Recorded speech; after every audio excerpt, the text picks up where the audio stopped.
Everyone, কেমন আছেন সবাই? Welcome back to my channel journey with Papai. যে দিনের ব্লগটি আমি এখন আপনাদের সাথে শেয়ার করছি সেটি হচ্ছে 2024 সালের 5ই জুলাইয়ের একটি ব্লগ। হ্যাঁ, ওই সময় আমরা আমেরিকার ক্যালিফোর্নিয়া রাজ্যের অন্তর্গত স্যান ডিয়েগো শহরে ছিলাম। আর এটি হচ্ছে স্যান ডিয়েগো জুয়ের একটি ব্লগ, মানে 5th জুলাই আমরা স্যান ডিয়েগো জু ভিজিট করতে গেছিলাম। প্রথমেই জুতে ঢোকার মুখে মানে গেটের সামনে আমরা ম্যাপটাকে ভালো করে দেখে নিয়েছিলাম, আর সেটা দেখে এটা বুঝতে পেরেছিলাম যে জুটা কিন্তু অনেকটাই বড়। মানে আমাদের হাতে যতটা সময় রয়েছে আমরা পায়ে হেঁটে হয়তো অত বড় জু পুরো একদিনে ভিজিট করতে পারবো না। তারপরে এদিকে ওদিকে একটু হাঁটাহাঁটি করতেই চোখে পড়লো পাবলিকের জন্য জুয়ের ভিতরে বেশ ভালো মতো বাসের ব্যবস্থা আছে। মানে একটু দূরে দূরে বাস স্টপ করা আছে। সেই বাস স্টপ থেকে আমাদেরকে বাসে উঠতে হয়েছিল, আবার ওই বাস স্টপে আমাদেরকে নামতে হয়েছিল। মানে মাঝখানে ইচ্ছা করলে আমরা বাসে উঠতে বা নামতে পারতাম না। বাসের মধ্যে নিচেও বসার ব্যবস্থা ছিল আর ছাদের উপরেই বসার ব্যবস্থা ছিল। আমরা তো মাথায় টুপি আর চোখে সানগ্লাস পরে বাসের ছাদেই বসে পড়েছিলাম।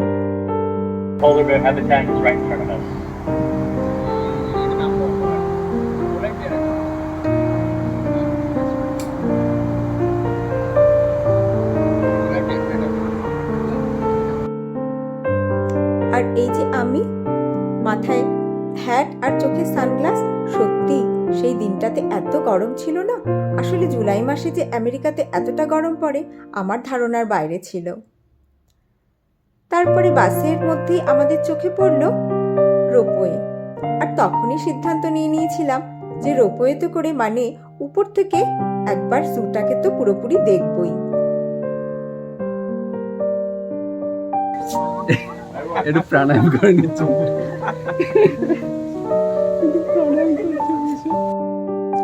আমার হাজবেন্ড কি বলল শুনলেন? গরিলাটি নাকি প্রাণায়াম করছে। সত্যি গরিলাটা না প্রাণায়াম পোজেই বসেছিল।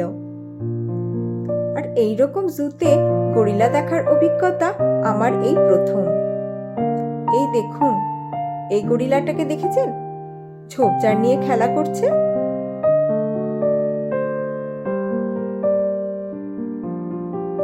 এইবার আমরা চলে এসেছি বাঘ মামার খাঁচার সামনে।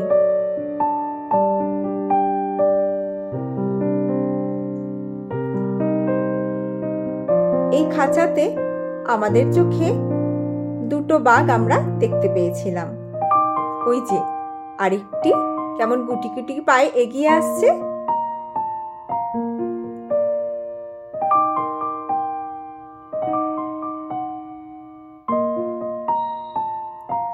এই যে দুজনে এবার কেমন পাশাপাশি বসে পড়েছে দেখুন, মনে হয় দুপুরে একটা জমিয়ে আড্ডা দেবে।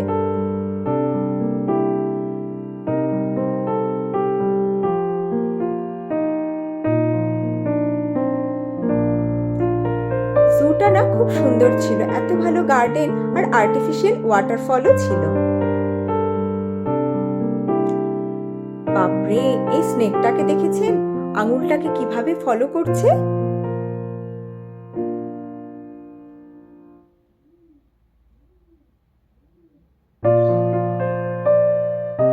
ফাইনালি আমরা রোপওয়েতে উঠে পড়েছি।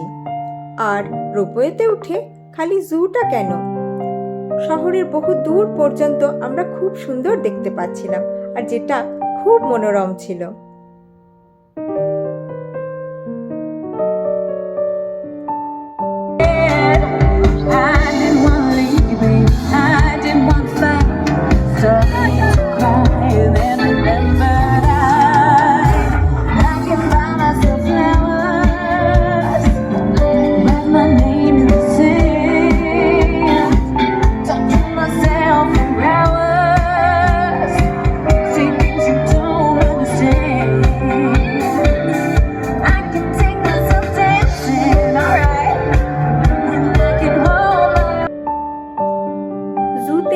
লাইভ অর্কেস্ট্রাও হচ্ছিল। আসলে এই 5th জুলাই ছিল আমেরিকানদের কাছে একটি স্পেশাল দিন। মানে এই 5th জুলাই হচ্ছে আমেরিকানদের ইন্ডিপেন্ডেন্স ডে। সেই জন্য সেই দিন জুতে অন্যান্য দিনের তুলনায় একটু ভিড়টা বেশিই ছিল। বাচ্চারা তো এই গানের সাথে রীতিমতো ডান্স করছিল। এই যে গেটের সামনে এই একটা ফটো তুলেছিলাম।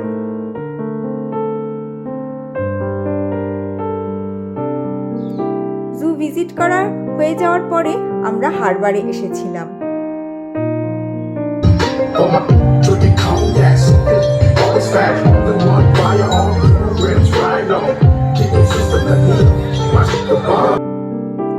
হারবারে এসে তো দেখলাম এখানে রীতিমতো পার্টির পরিবেশ চলছে।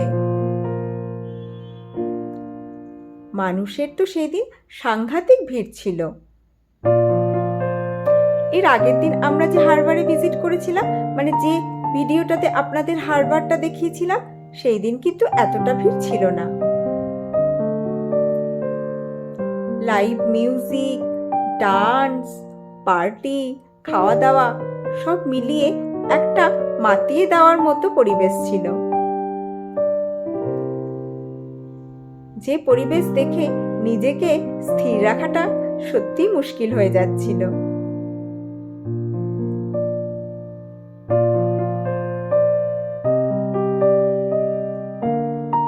আমেরিকানদের এই সেলিব্রেশন দেখে আমি এটা বেশ বুঝতে পারছিলাম যে আমাদের ভারতীয়দের সাথে এদের ইন্ডিপেন্ডেন্স ডে সেলিব্রেট করার একটা বিশাল পার্থক্য রয়েছে।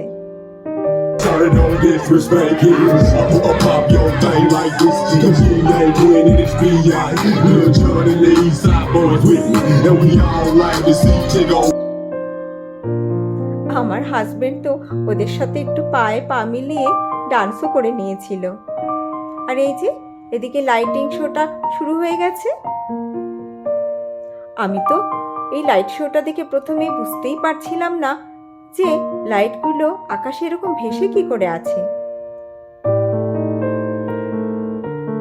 তারপরে আমার হাজবেন্ড আর আমার ছেলে বলল এইগুলো নাকি ড্রোন দিয়ে করা। সত্যি টেকনোলজি কত উন্নত হয়ে গেছে না?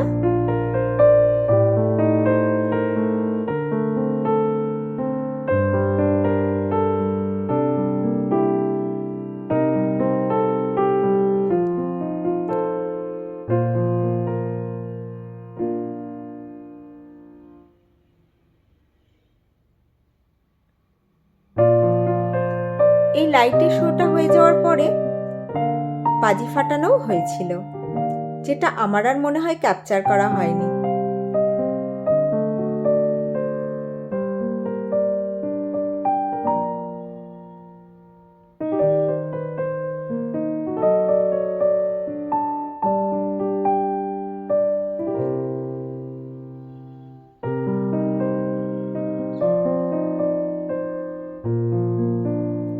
এই লাইটের শোটা দেখতে দেখতে অনেকক্ষণ সময় চলে গেছিল। আর এদিকে আমেরিকানদের পার্টি তো চলছিলই। আমরা অবশ্য আর বেশিক্ষণ সেখানে হারবারে মানে ছিলাম না। একটু পরেই আমরা ট্যাকোস দিয়ে ডিনার করে হোটেলে ফিরে এসেছিলাম।